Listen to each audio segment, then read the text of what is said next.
Boa noite, irmãos. Temos um eco no sistema.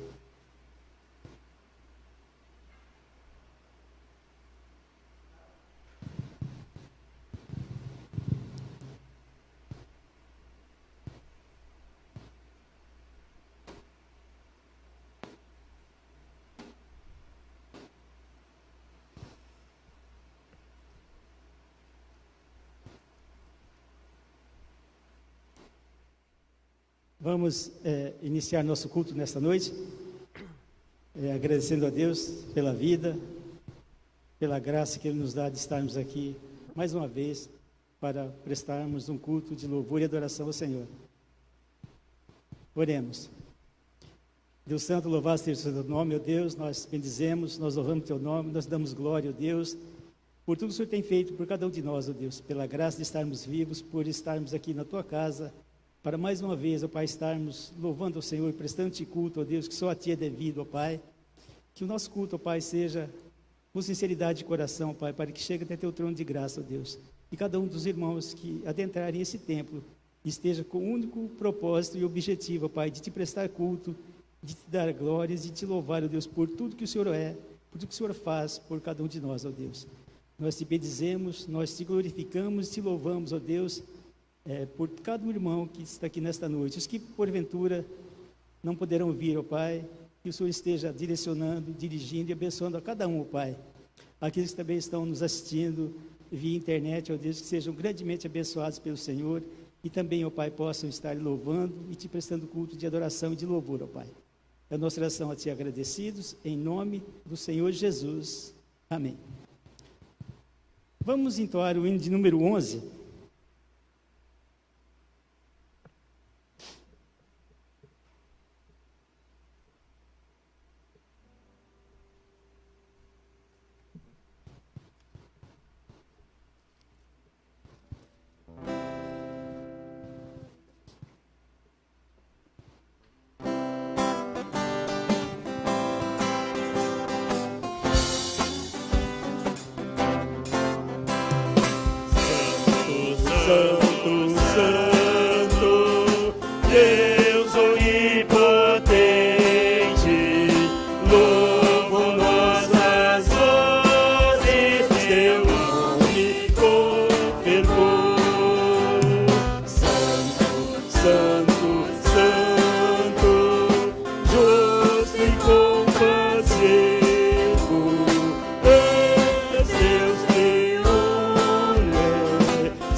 Vamos abrir as nossas Bíblias em Mateus 1.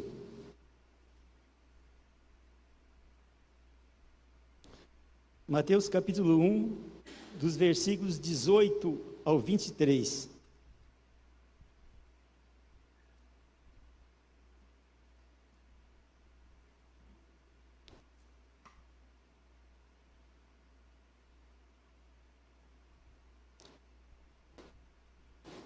Eu lerei esse texto e os irmãos, por favor, acompanhem. Diz assim: Ora, o nascimento de Jesus Cristo foi assim: estando Maria, sua mãe, desposada com José, sem que tivesse antes coabitado, achou-se grávida pelo Espírito Santo. Mas José, seu esposo, sendo justo, não a querendo infamar, resolveu deixá-la secretamente. Enquanto ponderava nestas coisas, eis que lhe apareceu em sonho um anjo do Senhor, dizendo: José, filho de Davi, não temas receber Maria, tua mulher, porque o que nela foi gerado é do Espírito Santo. Ela dará à luz um filho e lhe porás o nome de Jesus, porque ele salvará o seu povo dos pecados deles. Ora, tudo isso aconteceu para que se cumprisse o que fora dito pelo Senhor por intermédio do profeta. Eis que a virgem conceberá e dará à luz um filho, e ele será chamado pelo nome de Emanuel, que quer dizer Deus conosco. Destacando o versículo 23 aqui. Eis que a virgem conceberá e dará à luz um filho, e ele será chamado pelo nome de Emanuel, que quer dizer Deus conosco. E nós vamos ter uma palavra de oração nesse momento. Vou pedir ao presbítero, irmão Edel Marques, que venha aqui à frente e ore uma oração de louvor e gratidão a Deus.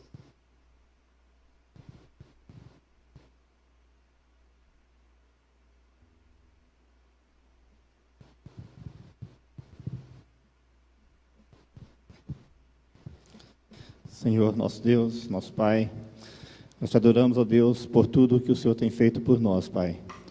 Nós te adoramos, ó Deus, por mais uma oportunidade que o Senhor nos concede de estar na tua casa. Te adoramos, ó Deus, porque o Senhor tem sempre cuidado de nós, Pai. E também, ó Deus, nós te adoramos porque nessa semana foi comemorado o dia do nascimento de Jesus Cristo, Pai. Teu Filho amado que veio a este mundo, que viveu como homem, morreu, e que ali na cruz, ó Deus, derramou o teu sangue para nos dar o perdão pelos nossos pecados, Pai. Nós te adoramos por isso, Pai. Te adoramos porque nós sabemos, ó Deus, que através da morte dele, nós temos vida eterna, Pai. E isso, ó Deus, é o maior bem que nós podemos possuir, ó Deus. Nós te louvamos, Pai, porque o Senhor tem cuidado do teu povo. As pessoas que estão aqui, ó Deus, nós sabemos que o Senhor tem cuidado. E nós te agradecemos por isso, Pai. E pedimos, ó Deus, por aquelas pessoas que não estão aqui, onde quer que estejam, Pai, que o Senhor esteja com a tua mão poderosa sobre a vida delas, abençoando, ó Pai, para que nos próximos trabalhos elas possam estar aqui, ó Deus. Nós pedimos ao Senhor, Pai, que continue abençoando essa igreja. Nós já estamos findando esse ano. Nós agradecemos, Pai, porque mesmo num ano difícil como este, um ano de pandemia, o Senhor cuidou da tua igreja, Pai. E pedimos, ó Deus, que nos abençoe nesse próximo ano, ó Deus, para que nós possamos, Pai, estar cada dia buscando o melhor, fazer a tua vontade, buscando, ó Deus, viver cada dia mais na tua presença, Pai. Perdoa, Pai, os nossos pecados e nos ensina, Deus, a confiarmos mais no Senhor. Essa oração nós te fazemos no nome santo de Jesus. Amém.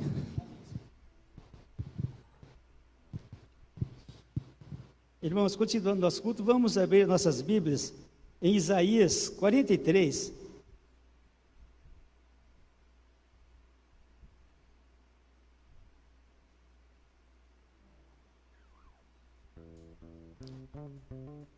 Livro do profeta Isaías, capítulo 43, nós vamos ler do versículo 22 ao 28.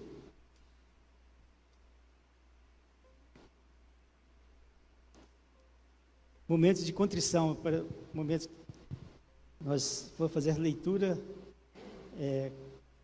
com espírito de súplica, de perdão e de adoração ao Senhor. Isaías 43, do 22 ao 28.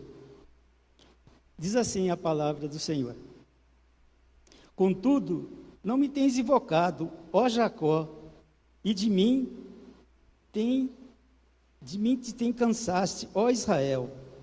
Não me trouxeste o gado miúdo dos teus holocaustos, nem me honraste com os teus sacrifícios. Não te dei trabalho com oferta de manjares, nem te cansei com incenso.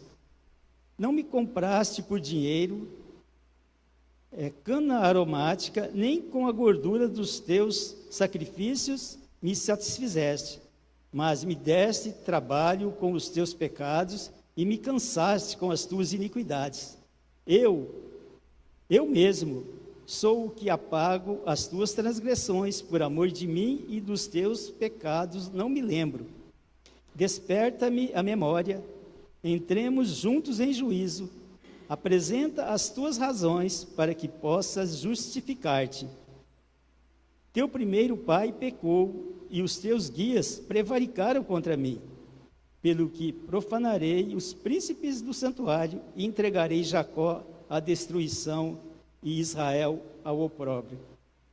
O profeta Isaías profetizando a respeito, né, da libertação do povo do jugo da Babilônia, quando eles estavam voltando do cativeiro, quando Deus estava restaurando o povo à volta para Israel novamente. Então ele fala, eu mesmo, eu sou quem apaga as tuas iniquidades. E nós cremos nisso. Quando nós cremos e nós confessamos nossos pecados, o Senhor é poderoso para apagar as nossas iniquidades e os nossos pecados. Nós vamos fazer isso nesse momento. Peço que os irmãos estejam curvando suas cabeças e orando ao Senhor. E após alguns instantes, eu vou pedir ao irmão Júnior que quebre o silêncio. Uma oração audível.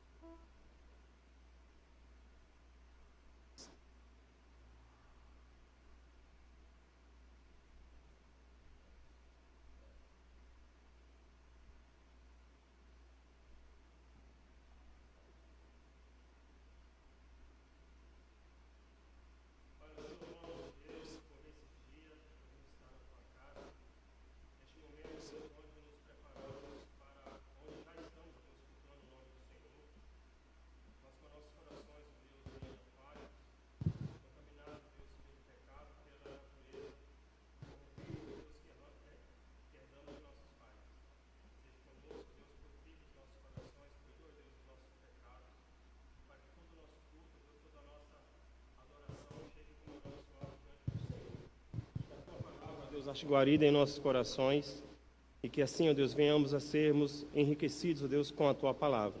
Em nome de Jesus. Amém. Amém.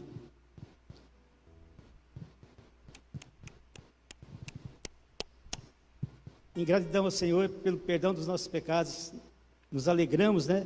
Vamos entoar o hino de número 21.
Deus será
Agora nós vamos passar para o Ministério de Cânticos, para que dirija os cânticos espirituais. Boa noite, igreja. Que a graça e a paz do Senhor Jesus seja com todos. Vamos nos colocar em pé, continuaremos louvando, adorando ao nosso Deus. Meu Jesus, Salvador, outro igual não há.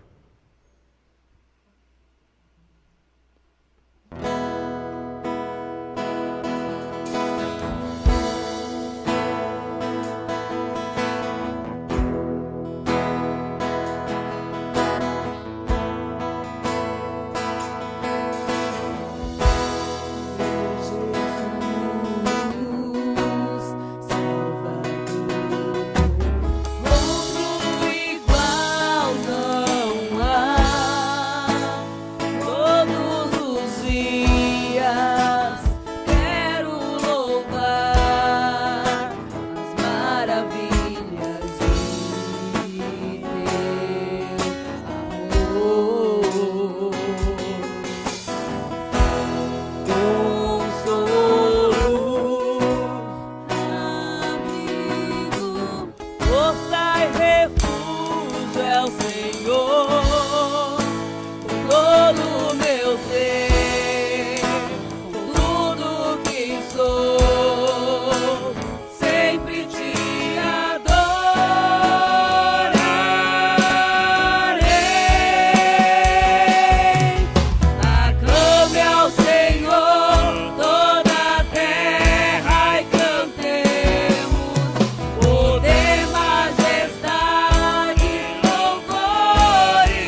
palavra de Deus nos diz que uns confiam em carros, outros em cavalos, nós, porém, confiaremos no Senhor. Tu és soberano sobre a terra. É um ritmo um pouquinho diferente, tá? Um pouco mais animadinho.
Nós passamos por um feriado, uma comemoração que sugere-se como o dia do nascimento de Jesus.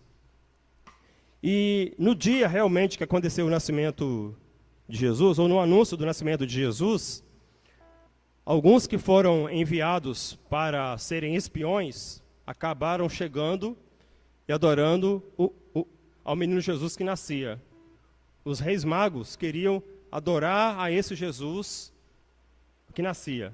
Eles ainda não entendiam o que realmente significaria esse nascimento, o que significaria o nascimento de Cristo para o povo de Deus. E nós hoje sabemos, porque conhecemos através da palavra de Deus, do Antigo Testamento, do Novo Testamento, tudo que prefigurava o que significaria Cristo nascer, viver entre nós e trazer o evangelho da salvação, ao qual nós somos agraciados e servimos a Ele até hoje. E nós sim temos motivos de sobra para louvar, para adorarmos ao nosso Deus. Então vamos, com todo o nosso vigor, com toda a nossa força. Se você está com dificuldades por causa da máscara, tira pelo menos o nariz para dar uma respirada e vamos cantar com força, se não for para te adorar. Assim, os irmãos que vierem preparados com os dízimos e as ofertas, estejam depositando no gasofilácio.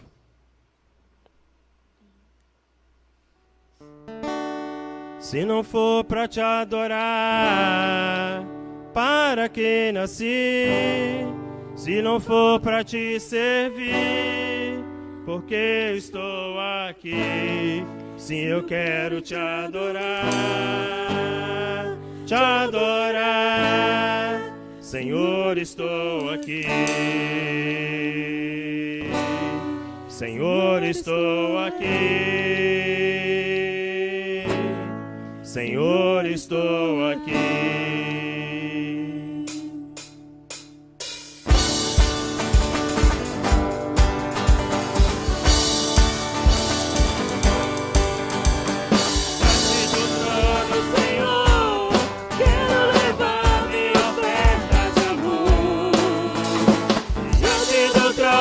Senhor, quero levar meus sacrifícios de louvor.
poder se sentar.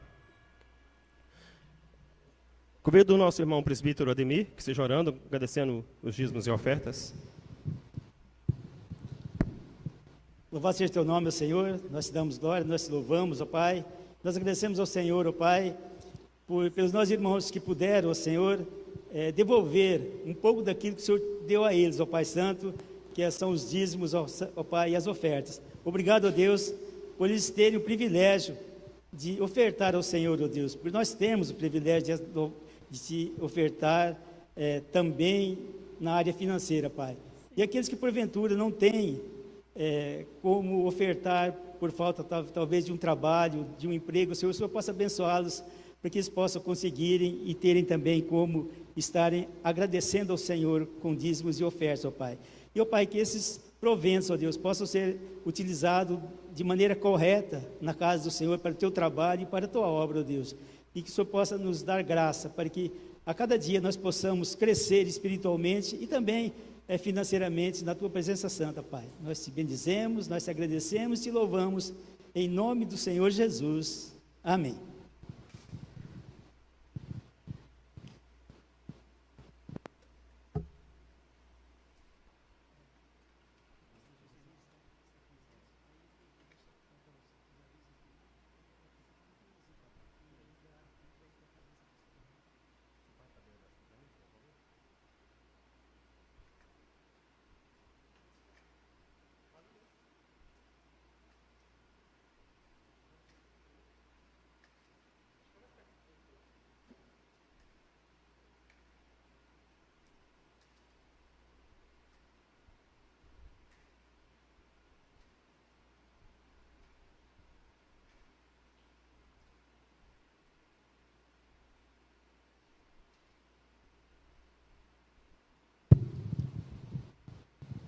Nesse momento nós vamos passar para a meditação na palavra do Senhor.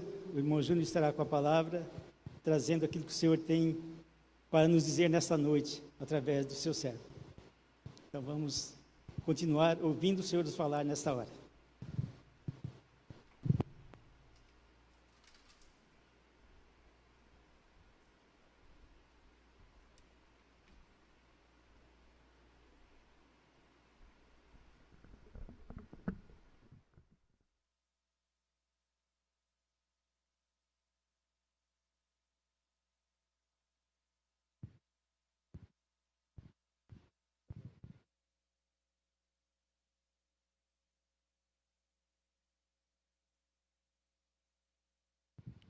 Só um minuto, irmãos, tem que fazer uns ajustes aqui.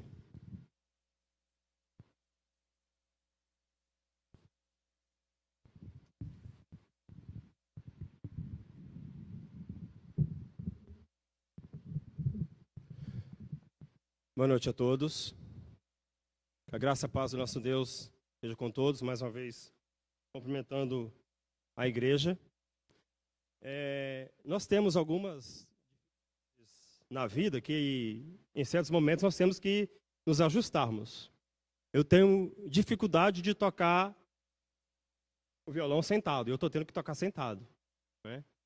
E também aqui agora eu vou ter que, como fiz na escola dominical, dar o meu jeitinho aqui para transmitirmos a palavra do Senhor. Mas isso não impede de nós adorarmos, de nós também aprendermos da palavra junto com os irmãos. Vamos abrir nossas Bíblias em Isaías, capítulo 9, versículo 1 ao versículo 7. Isaías, capítulo 9, versículo 1 ao versículo 7.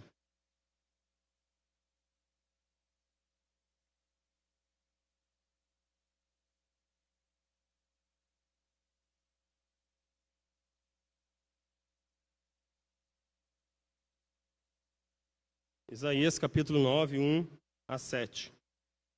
Eu estarei lendo, a igreja acompanhe. O nascimento e o reino do príncipe da paz. Mas para a terra que estava aflita não continuará a obscuridade. Deus, nos primeiros tempos, tornou desprezível a terra de Zebulon e a terra de Naftali. Mas nos últimos tornará glorioso o caminho do mar, além do Jordão, Galiléia dos gentios. O povo que andava em trevas viu grande luz, e aos que viviam na região da sombra da morte, resplandeceu-lhes a luz. Tens multiplicado este povo, a alegria lhe aumentaste. Alegram-se eles diante de ti, como se alegram na ceifa, e como exultam quando repartem os despojos. Porque tu quebraste o jugo que pesava sobre eles, a vara que lhes feria os ombros, e o cetro do seu opressor, como no dia dos midianitas. Porque toda a bota com que anda o guerreiro no tumulto da batalha, e toda veste revolvida em sangue, serão queimadas, servirão de pasto ao fogo. Porque um menino nos nasceu, um filho se nos deu. O governo está sobre os seus ombros, e o seu nome será Maravilhoso Conselheiro, Deus Forte, Pai da Eternidade, Príncipe da Paz.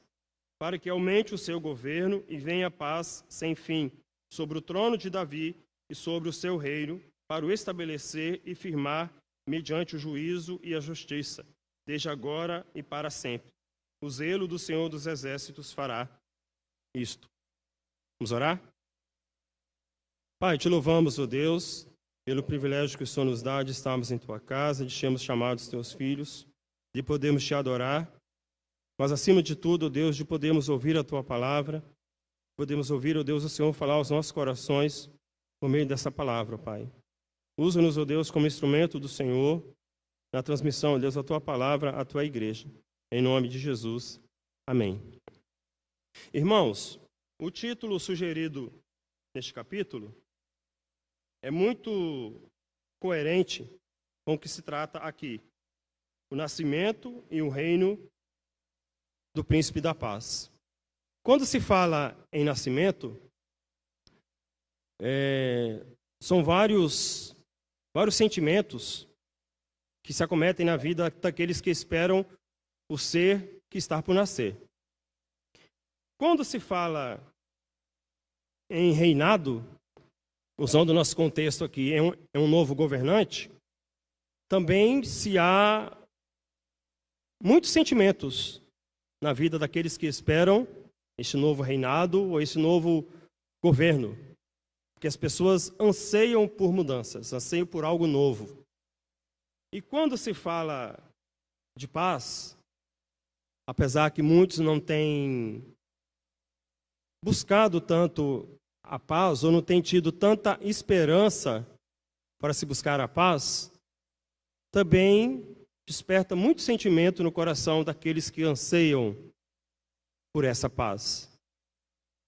E a palavra de Deus nos mostra de que quando passarmos por todas essas coisas que passamos no mundo e vir repentina paz, conforme a palavra de Deus nos diz, não teremos tempo nem de desfrutarmos dessa paz.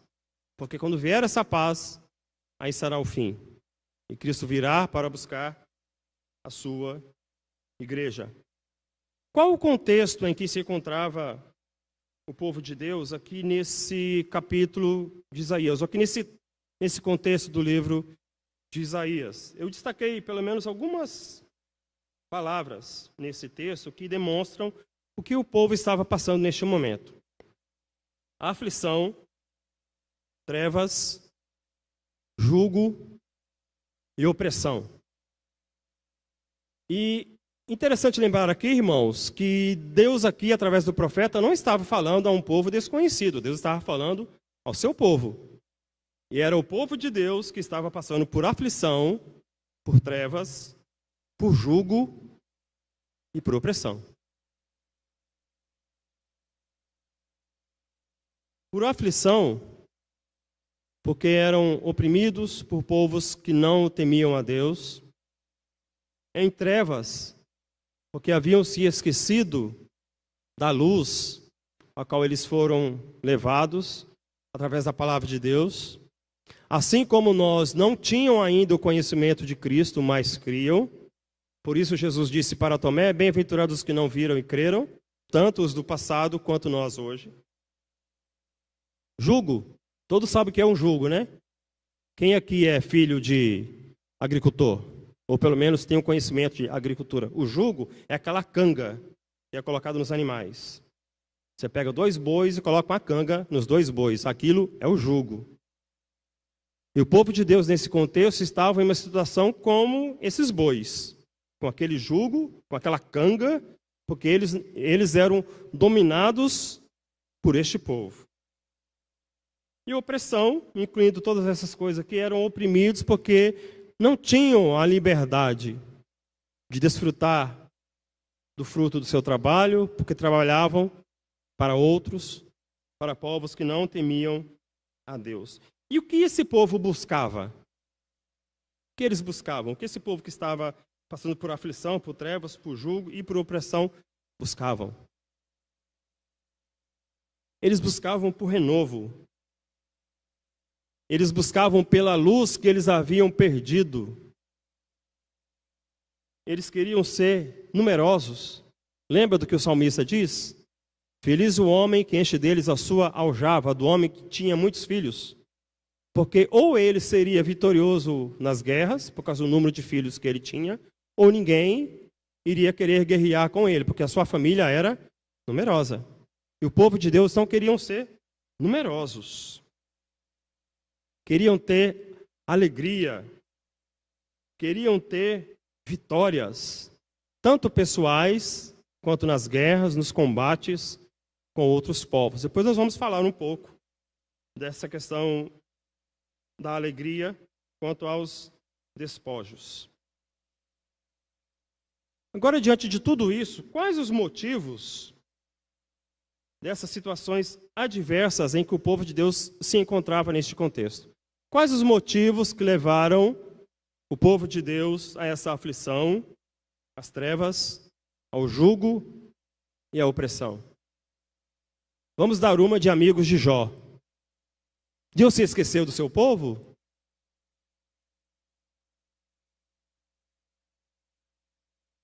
Deus não iria cumprir mais a promessa que Deus fez ao seu povo? Deus estava punindo o povo por algum pecado?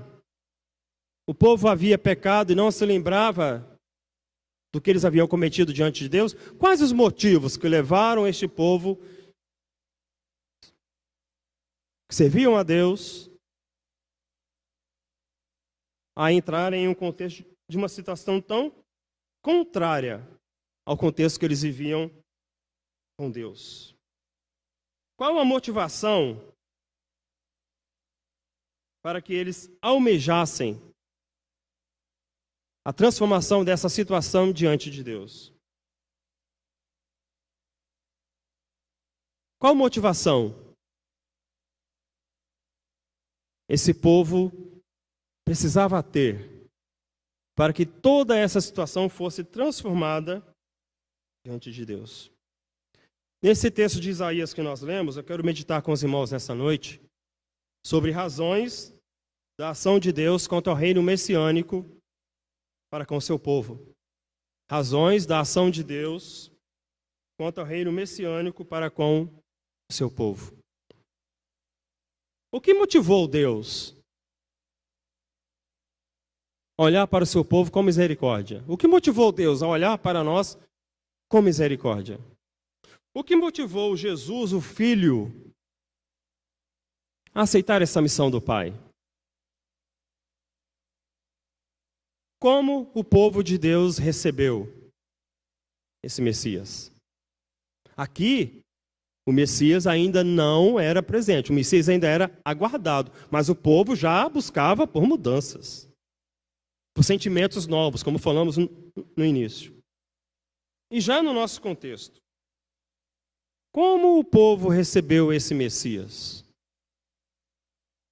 Como a primeira razão da ação de Deus quanto ao reino messiânico para com o seu povo, versículos 1 ao versículo 3 de Isaías 9. Mas para a terra que estava aflita não continuará a obscuridade. Deus, nos primeiros tempos, tornou desprezível a terra de Zebulon e a terra de Naftali. Mas nos últimos tornará glorioso o caminho do mar, além do Jordão, Galiléia dos gentios.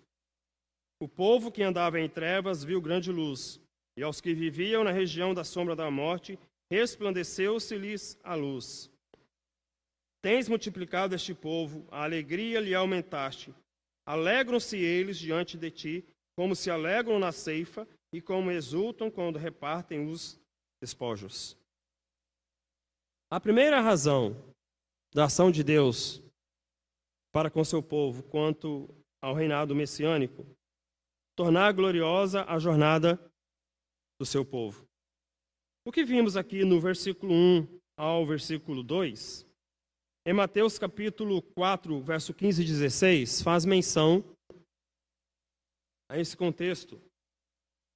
Após a tentação de Jesus, ele volta para a Galileia e João Batista, que foi o seu precursor, o que anunciava a vinda do Messias, acabara de ser preso. E João Batista não mais continuaria a anunciar o Messias. Já seria o Messias que daria início ao seu ministério, ao anúncio do Evangelho, ao qual ele veio realizar. E João Batista anunciava a sua pregação dizendo: arrependei-vos, porque está próximo o reino de Deus. João Batista falava a um povo que estava em trevas e buscava luz. Um povo que tinha tantos questionamentos e não havia respostas. O Evangelho daria resposta aos anseios do coração deste povo. E quando João Batista já está preso, Jesus começa a realizar curas, a pregar o Evangelho, a libertar endemoniados. E alguns perguntam a João, na prisão, o que estava acontecendo, que chegou um homem fazendo milagres, falando do Evangelho, as pessoas estão enxergando, as pessoas estão andando.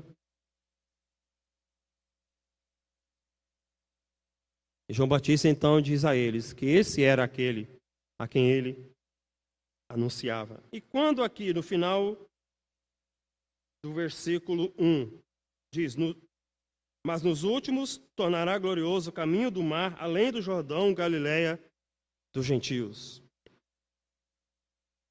João Batista anunciava que haveria de vir. João Batista batizou Jesus no Jordão.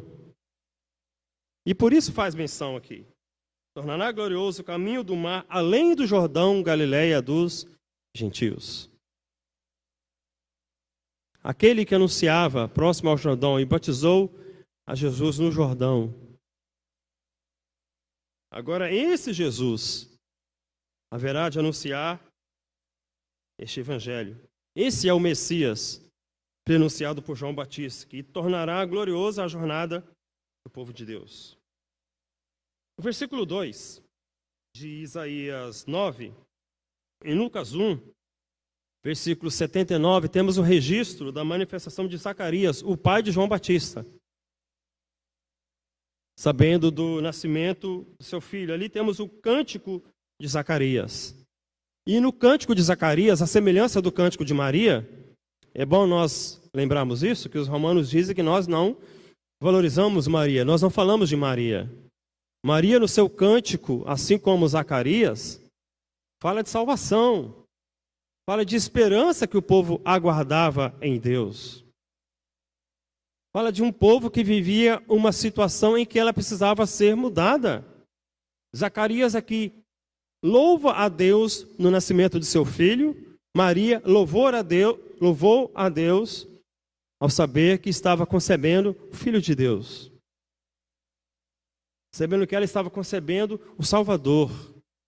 E Zacarias sabia que da pregação do seu filho viria esse Messias, porque ele estaria anunciando a salvação que haveria sido prometida por Deus.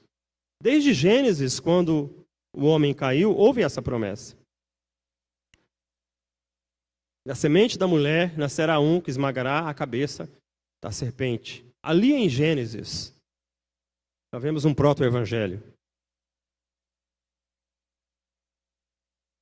Uma palavra que nos chama bastante a atenção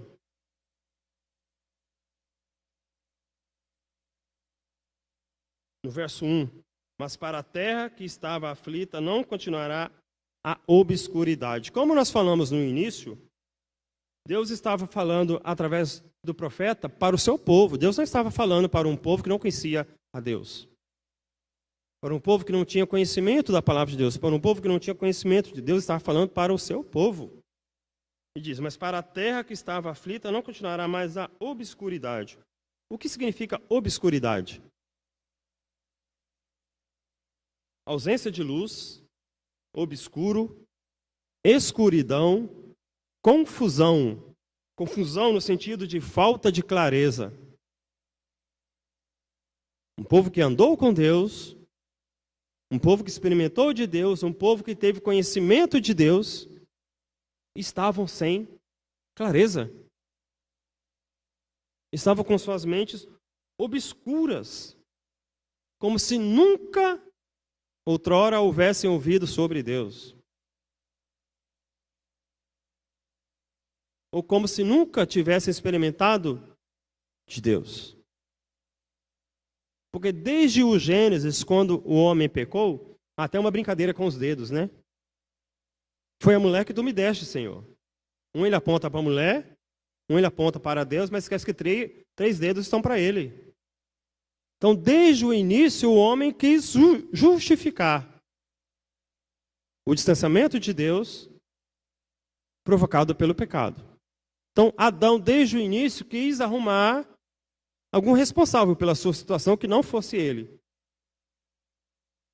Falando a Deus que era a mulher, Deus, por tabela, também foi culpado. Como se dissesse, Senhor, eu não pedi mulher nenhuma. O Senhor me deu a mulher. Então vocês dois aí se virem com a culpa. E fugiu da sua responsabilidade. Esqueceu-se dele, Adão. O texto aqui, como falamos, falando ao povo de Deus, fala de trevas.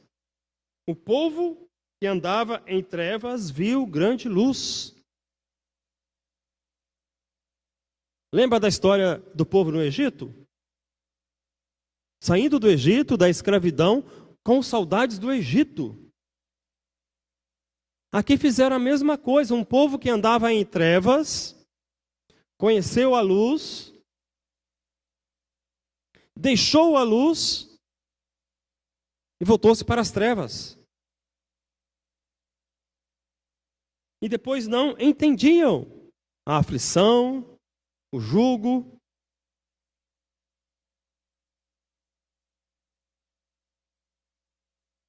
O povo que andava em trevas viu grande luz, e aos que viviam na região da sombra da morte resplandeceu-se-lhes a luz. Tens multiplicado este povo, a alegria lhe aumentaste. Alegria. Alegria em Deus. Alegria na ceifa, quando tinham grandes colheitas. Alegria nos despojos, quando combatiam, quando guerreavam. E traziam desses povos os utensílios que eram permitidos por Deus. Mas vamos falar dessa alegria.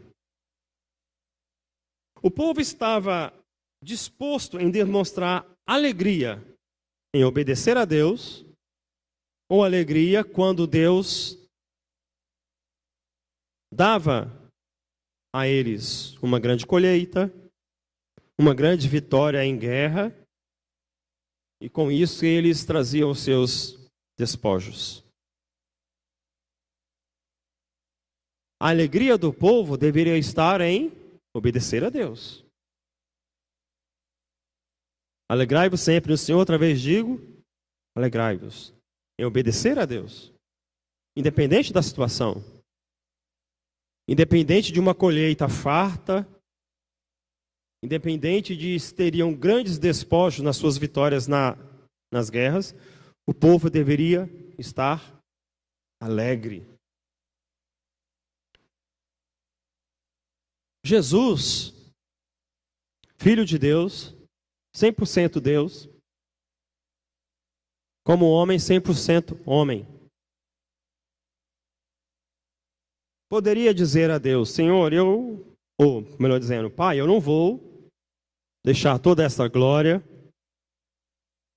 deixar esse trono, descer à terra, para viver uma vida comum de homem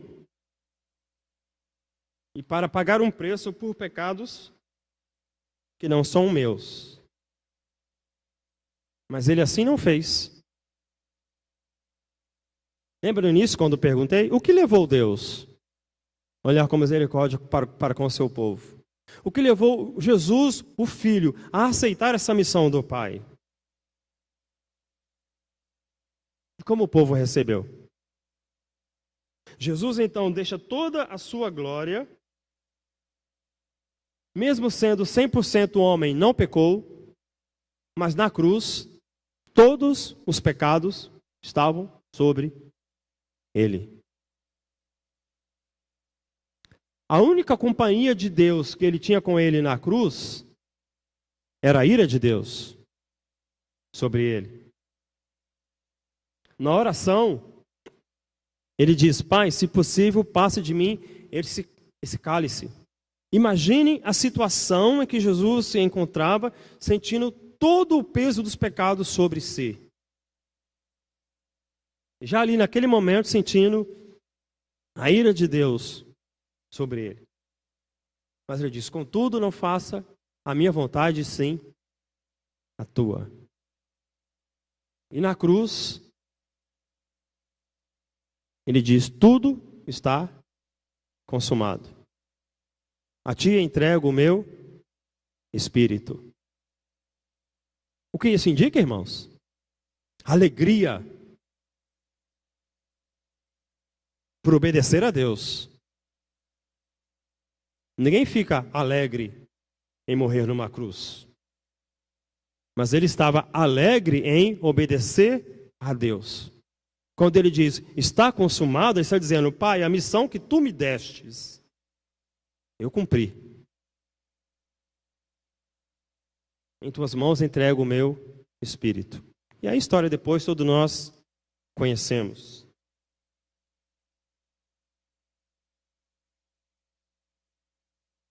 O que tem tornado a sua jornada tão penosa?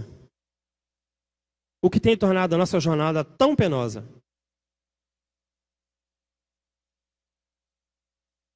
Ou talvez não tão penosa assim. Mas às vezes tem sido difícil. E por que isso acontece? O que tem nos motivado em nossa jornada com Deus? A nossa alegria está em obedecer a Deus? Ou a nossa alegria está em: Senhor, estou aqui. O que está acontecendo, Senhor? O Senhor se esqueceu de mim? Quantas pessoas que não servem ao Senhor, está tudo bem nas suas vidas? Se dão bem?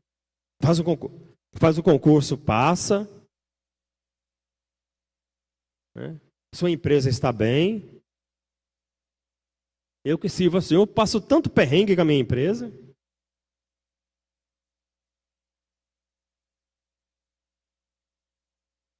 Qual tem sido o motivo da nossa alegria em Deus? A obediência?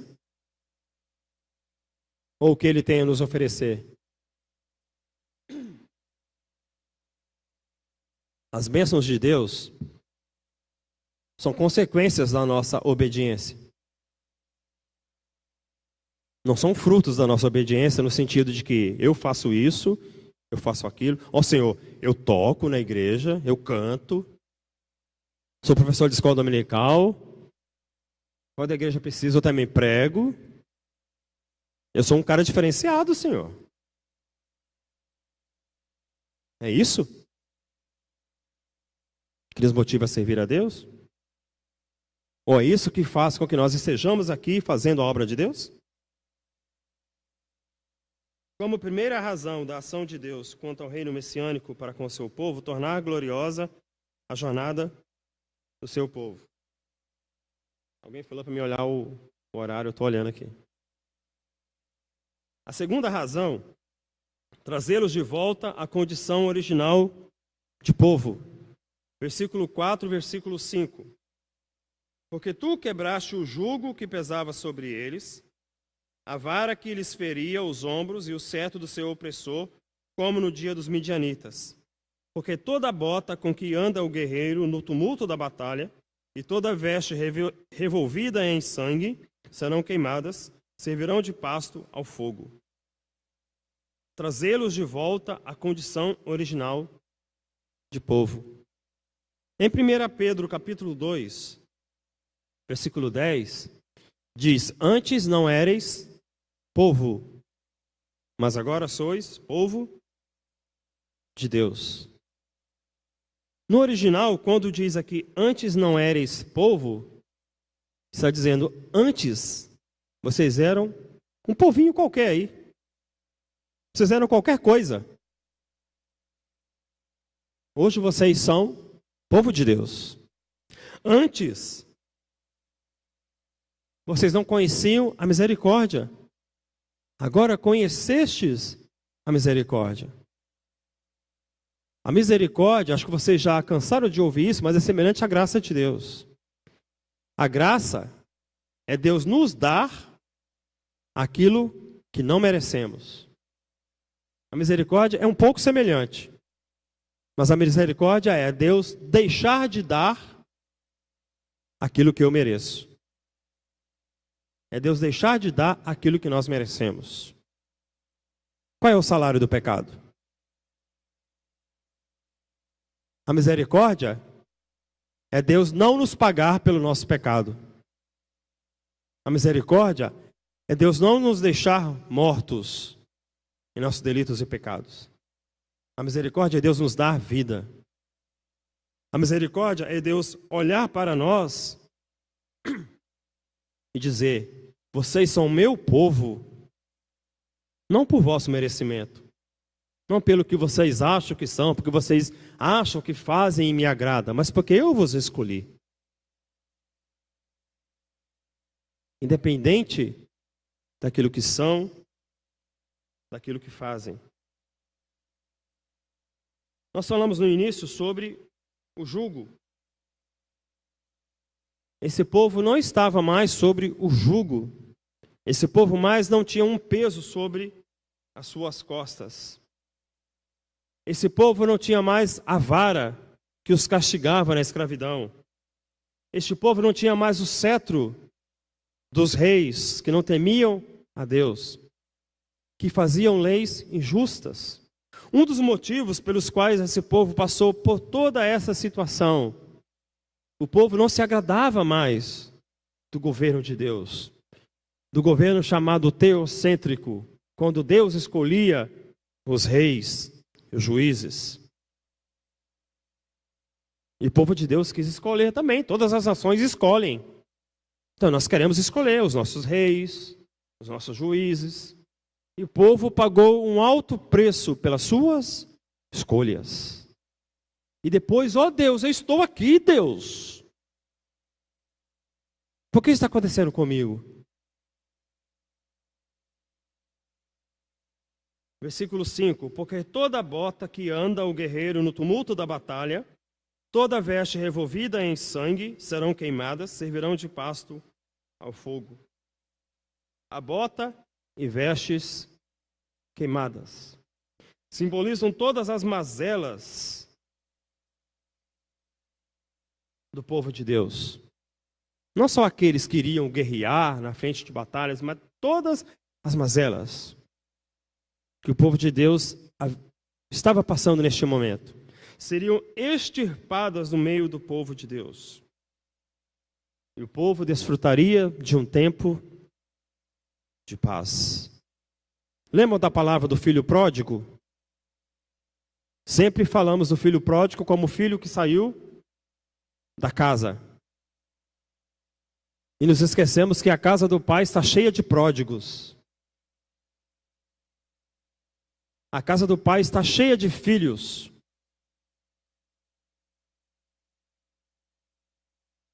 Que esquecem da honra devida ao pai. O filho pródigo, naquele contexto, ao pedir a sua herança, Ele ofendeu a seu pai.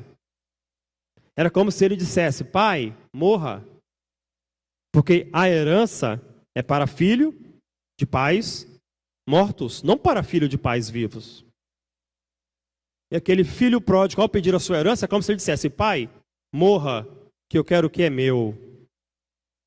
Mas o filho que continuou na casa também teve o comportamento de um filho pródigo, quando seu irmão retorna. Não tem mais nada dele aqui. Este filho que foi, gastou tudo que o senhor deu a ele, tudo que era seu, esbanjou. E o senhor quer receber esse filho com festa? Como se naquele filho que continuou em casa houvesse algum merecimento. Porque ele simplesmente não deixou a casa do pai. Porque ele simplesmente não saiu. Mas o comportamento dele é o mesmo comportamento do filho que deixou a casa do pai, mesmo continuando na casa do pai. Em Gênesis, após o pecado, como nós falamos na escola dominical domingo passado, veio de Adão, Caim, aí em Lameque a coisa desandou de vez. E de Lameque para frente as coisas foram ficando piores. Aí surgiram os filhos de Deus e os filhos dos homens. E havia a necessidade de ter uma distinção entre os descendentes que descenderiam dos filhos dos homens e dos filhos de Deus. Não vamos entrar nessa discussão aqui agora dos filhos dos homens e filhos de Deus. Tem um personagem histórico chamado Hitler, que também queria um povo diferenciado, os chamados arianos. Ele queria criar uma raça pura, uma raça diferenciada de todos os povos. E o povo de Israel, ao ser escolhido como nação, queria ser um povo exclusivo. E no Novo Testamento nós vemos a discussão entre judeus e gentios. Os judeus eram o povo de Deus, os gentios não eram dignos de serem povo de Deus. E quando este evangelho é levado tanto a judeus quanto a gentios, quando eu fiz a pergunta como o povo o recebeu, a palavra de Deus diz que aqueles que eram de Cristo o rejeitaram. E aqueles que não eram de Cristo deram ouvidos à sua palavra. Então o evangelho foi tanto para judeus quanto para os gentios. E passou a existir então um único povo, o povo de Deus, formado de judeus, ou por judeus e gentios. E 1 Pedro 2,9, o verso anterior ao versículo 10 diz: já que agora não somos mais povinho, mas somos povo de Deus, agora sois raça eleita, nação santa, povo de propriedade exclusiva de Deus. Nação santa, nós somos separados para Deus. Raça eleita, nós somos eleitos por Deus por meio de Cristo Jesus. Povo de propriedade exclusiva de Deus. Deus não reparte o seu povo com quem quer que seja. Então, aqueles que são de Deus, são de Deus. Aqueles que são do mundo, são do mundo. Aqueles que andam na luz, devem permanecer na luz. Porque aqueles que andam em trevas, vão se aprofundar cada vez mais em trevas. Então, aqueles que estão na luz, não devem deixar-se levar pelas trevas. De qual povo você faz parte? De qual povo nós fazemos parte? Nós ainda somos aquele povinho qualquer? Ou nós somos o povo de Deus? Somos filhos de Deus ou somos filhos dos homens? Somos judeus? Somos gentios? Ou somos povo de Deus?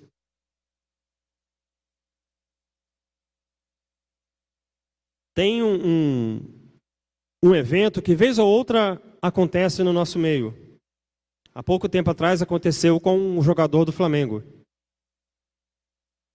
que é a chamada discriminação, ou seja, racial, ou seja, de gênero, ou seja, de situação financeira, qualquer discriminação. E há toda uma discussão em volta disso, em pleno século XXI, como isso ainda pode acontecer. O comportamento do povo é como o comportamento de um psicólogo não cristão. Não cristão, tá, Marina? De um psicólogo não cristão. O psicólogo não cristão faz o quê? Vai tentar aliviar aquela situação do momento ali que você está passando. Mas não vai tratar lá da raiz. E o povo se preocupa em como a discriminação, seja por qualquer coisa que for, ainda permanece no século XXI. Porque o mal que trouxe tudo isso desde o início ainda permanece no século XXI. Chamado pecado. Porque o povo que deveria estar na luz ainda caminha nas trevas. Ainda não entendeu essa luz. Ainda não entendeu a verdadeira mensagem do Natal, o verdadeiro sentido do Natal. Como o pastor Lucas disse, não nesse sentido que o povo criou. Mas já que criou-se essa data como o nascimento de Cristo, vamos falar do Natal como o nascimento de Cristo. Não como troca de presentes, como o nascimento de Cristo. Então, como o nascimento de Cristo, as pessoas ainda não entenderam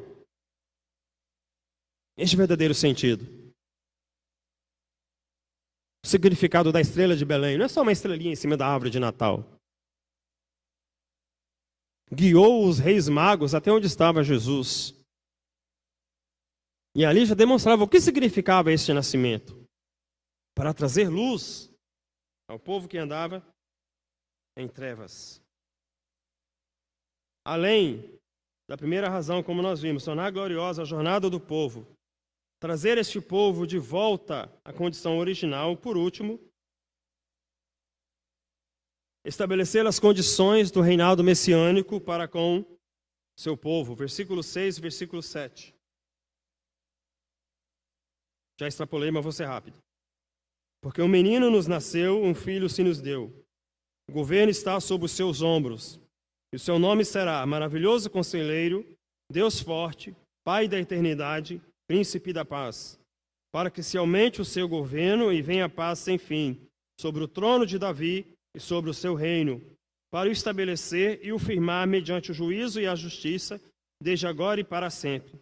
O zelo do Senhor dos Exércitos fará isto. Lucas capítulo 1, verso 32 e 33, traz o prenúncio do nascimento de Cristo. Que traria paz sem fim, que traria juízo e justiça, o que está aqui anunciado no verso 7 de Isaías capítulo 9. E no verso 6, traz alguns nomes dados a esse Messias. Antes disso, traz: um menino nos nasceu, o Filho de Deus se fez homem. O governo está sobre os seus ombros. Que governo é este? Os judeus aguardam até hoje o Messias que virá para um reino terreno, para reinar com eles, para que eles sejam vitoriosos sobre todos os povos e assim sejam uma nação gloriosa diante de Deus. É esse Messias que eles aguardam.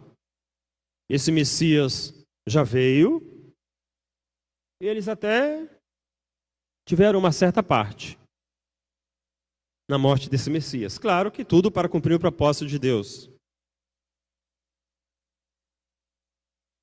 Aí vem a sequência dos nomes do Messias.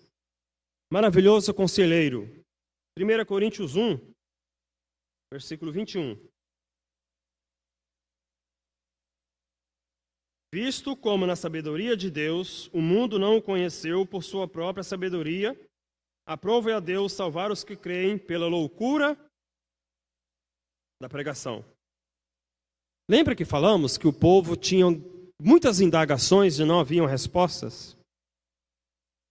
O povo, nas escolhas que eles fizeram com seus juízes, com seus reis, eles esperavam um grande conselheiro, alguém que resolvesse todas as amarguras do povo, todas as situações do povo, alguém sábio, que trouxesse sábios conselhos, e eles não encontraram.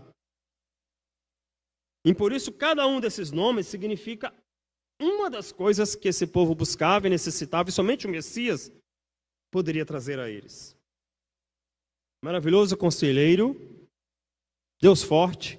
Olha o que diz aqui o final do verso 7. Para o estabelecer e firmar mediante o juízo e a justiça, desde agora e para sempre. O zelo do Senhor dos Exércitos fará isto. Quando o profeta diz aqui, o zelo do Senhor dos Exércitos fará isso, ele está dizendo, o próprio Deus está falando. Então ele vai cumprir. Porque suas promessas são fiéis. Pai da eternidade. O que nós entendemos como eternidade? Muitas vezes olhamos para a eternidade somente para frente, né? Algo que não terá fim. Mas a eternidade já começou lá. Os cientistas tentam explicar o início de tudo, como tudo se formou, e não conseguem. Porque desde o início já havia a eternidade. E nenhum homem, por mais sábio que acha ser, vai tentar entender. Por isso, lá em 1 Coríntios diz, o evangelho do Senhor será entendido pela pregação da palavra. E esses que se acham tão sábios não conseguirão entender por si mesmos, senão pela pregação da palavra. Príncipe da paz. A paz verdadeira que esse povo tanto ansiava, não nos seus juízes, não nos seus reis terrenos, não na força que eles achavam ter, quando eram vitoriosos nas suas batalhas, mas um príncipe de um reinado eterno, de um reinado sem fim. Um reinado messiânico com o povo, onde reinará eternamente. E este povo estará com ele. Nós falamos sobre judeus e gentios, os judeus não querendo que os gentios fizessem parte do povo, porque eles eram o Israel de Deus, o Israel como nação. O Evangelho, então, faz de judeus e gentios um único povo, o Israel espiritual. Esse Messias, que é esperado pelos judeus até hoje, já veio, já viveu, já morreu e ressuscitou. E por isso temos vida. E por isso essa luz da estrela de Belém é entendida por nós hoje como a luz do Evangelho, como a luz que nos tirou das trevas. E aguardamos a vinda de Cristo para reinarmos eternamente com Ele nos céus. Já vou encerrar falando de duas palavrinhas diferentes aqui. Eu vou deixar para os estudos, não sei se vai continuar nossa classe como era antes, ou na classe vamos falar sobre isso. Mas quando se fala de vinda de Cristo, temos pelo menos dois pensamentos mais presentes: o amilenismo e o dispensacionalismo. Deixa essas palavras para o estudo. Eu quero falar brevemente para entendermos aqui.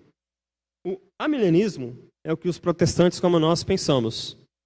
A segunda vinda de Cristo será para buscar a sua igreja. A primeira vinda de Cristo foi para ele vir como homem, viver, morrer e ressuscitar. Essa foi a primeira vinda. A segunda vinda, Cristo virá, levará a sua igreja para si e reinará eternamente com ele nos céus.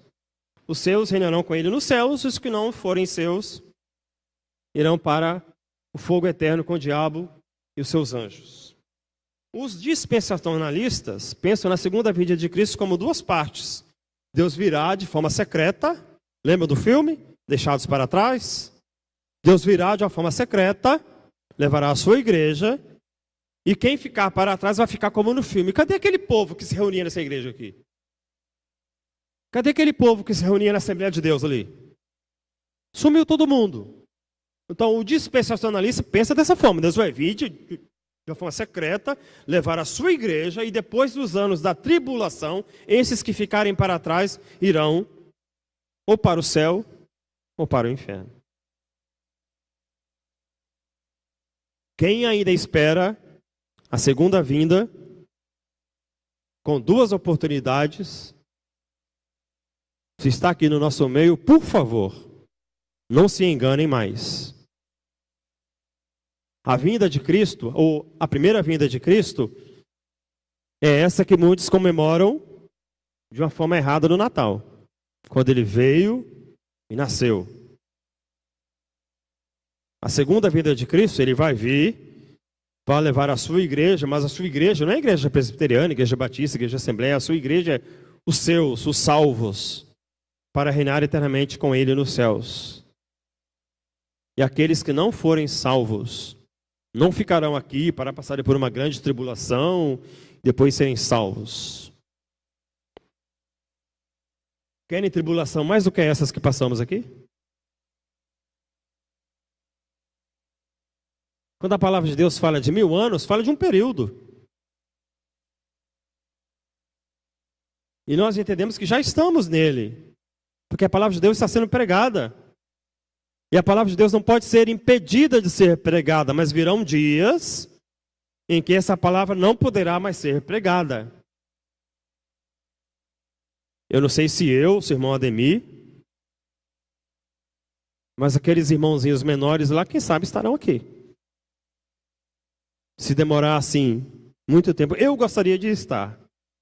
Eu falo que eu gostaria de receber Cristo na sua vinda estando vivo. Gostaria de ver, mas não depende de mim. De qualquer forma, será muito melhor estar com ele, assim como Paulo disse.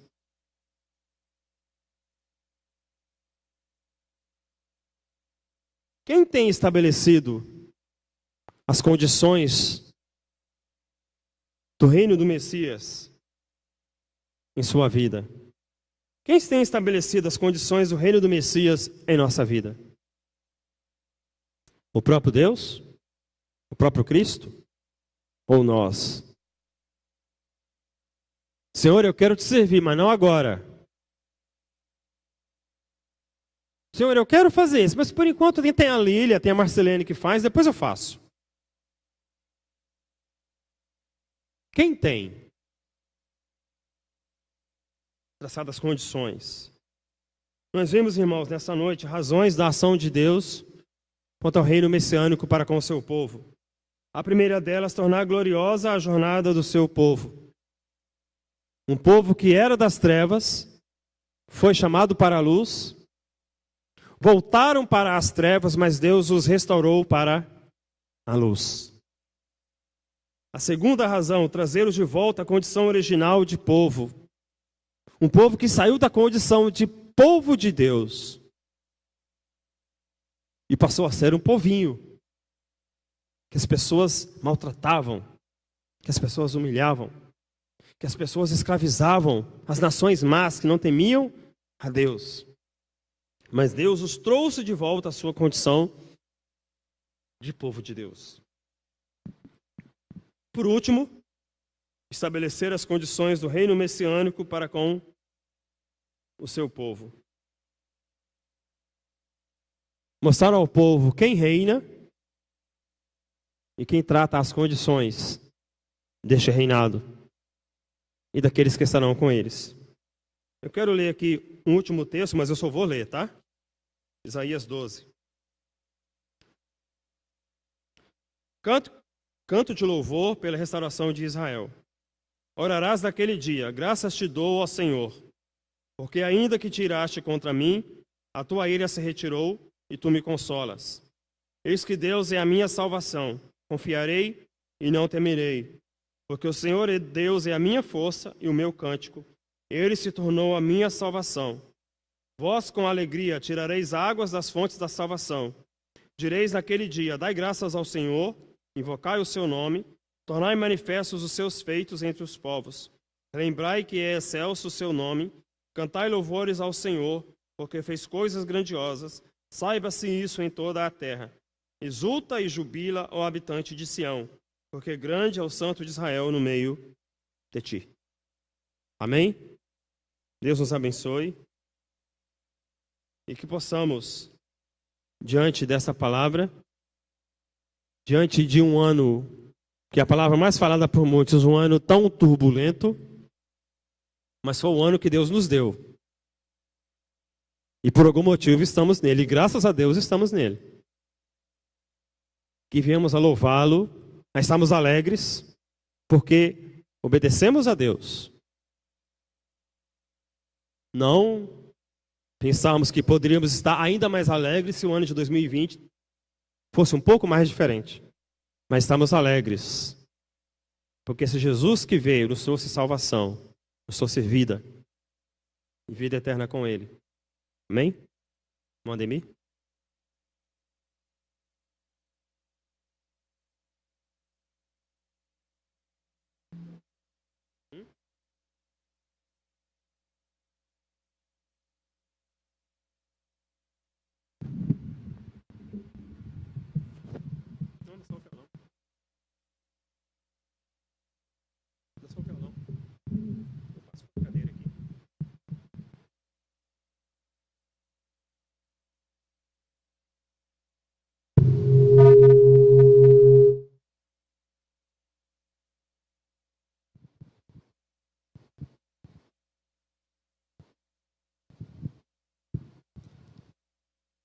Ok. Irmãos, enquanto o Júnior se prepara o violão, nós vamos chegando ao final do culto aqui na igreja. Nós possamos continuar louvando o Senhor, cultuando Ele durante a semana, até nós voltarmos aqui no templo para adorá-lo juntamente com os irmãos.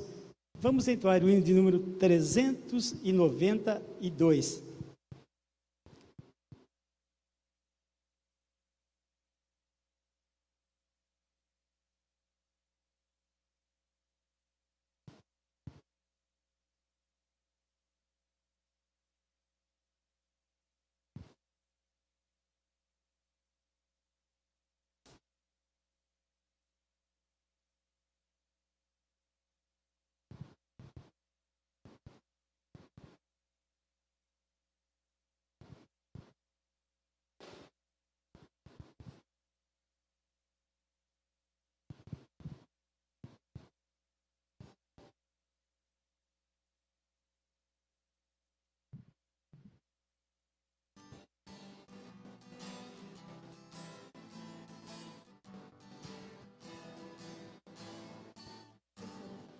Cristo amado, sei que na força do mal, tu, meu mestre, sempre serás vencedor.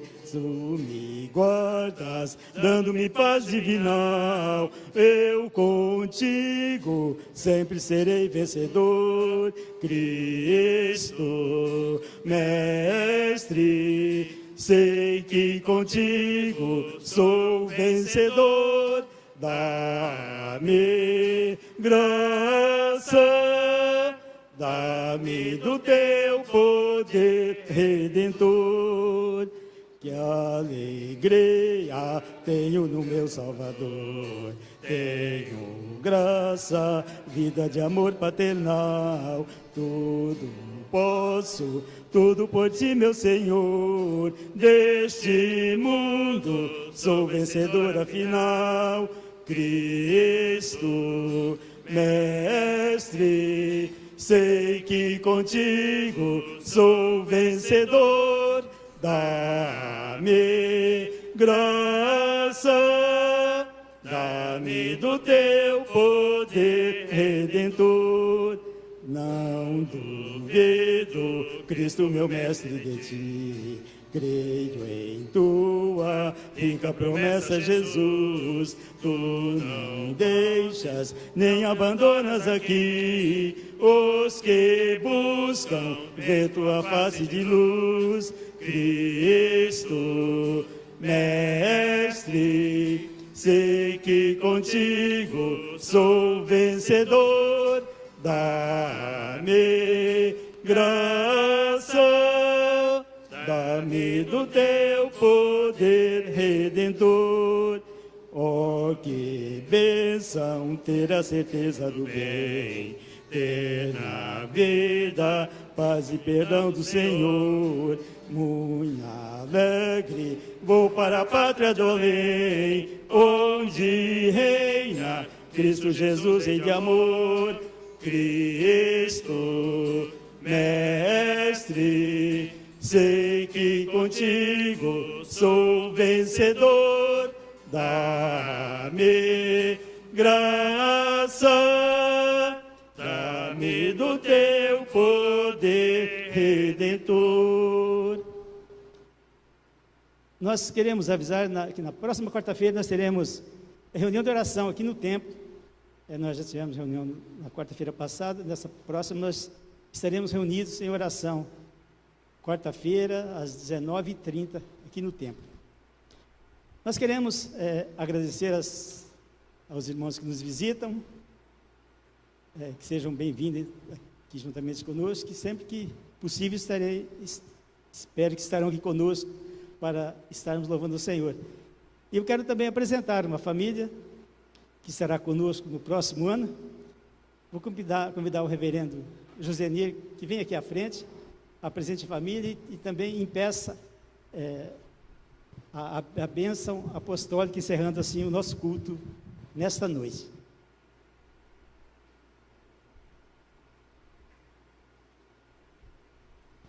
Ele irá se apresentar,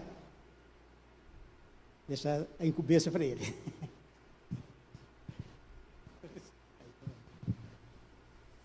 Graça e paz, amados. É um prazer estar aqui. Para aqueles que ainda não me conhecem, eu sou o pastor Josenir. Quero apresentar a minha família, André e Elisa, e o meu filho Guilherme. Ele tem 18 anos e para nós é uma alegria podermos estar conhecendo a igreja e podemos chegar até aqui. Chegamos de viagem hoje e já estamos nos instalando, olhando algumas coisas, mas para nós é uma alegria e podemos ter essa oportunidade de ser pastor da igreja e podemos caminhar juntos. O nosso desejo é que Deus continue nos abençoando a igreja nesse novo ano, nesses novos desafios também. É um prazer poder olhar para a igreja aqui essa noite e podemos desde já estamos nos conhecendo.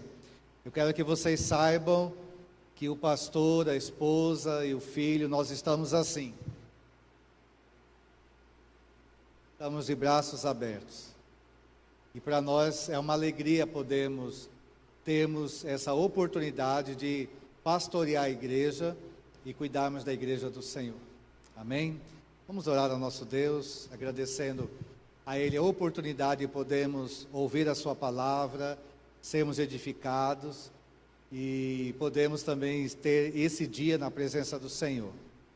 Pai amado, nós louvamos a Ti, porque temos essa oportunidade em nossa cidade de podermos ter as nossas portas abertas e podemos anunciar esse Evangelho maravilhoso, esse Evangelho que transforma vidas, esse Evangelho, ó Deus, que pode, ó Deus, continuar transformando corações.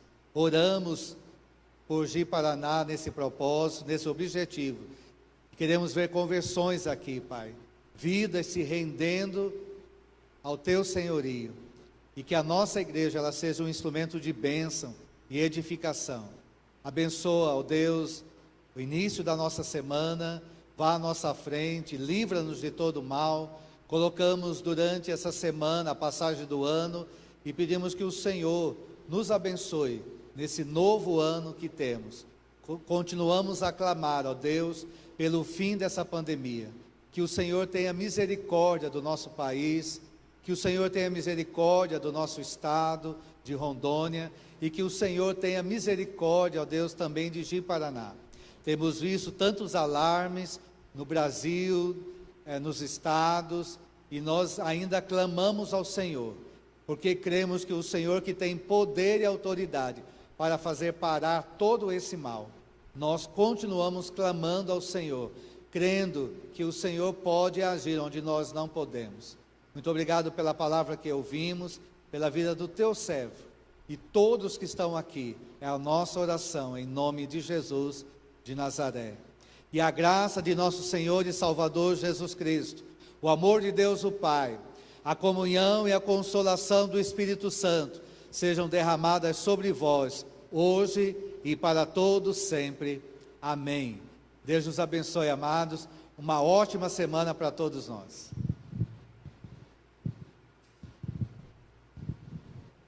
Irmãos, só lembrando de nós lembrarmos nas orações do casal da nossa igreja que está com Covid, né, que nós sabemos ultimamente, da irmã Eridan e do irmão Marcos. Então, lembremos de todas as pessoas que estão necessitadas nas orações, e também da família do Wagner. Ele perdeu a irmã no dia 25 por afogamento, então que os irmãos estejam intercedendo a Deus pela família também. E os demais enfermos que nós sabemos que nós estejamos intercedendo por eles.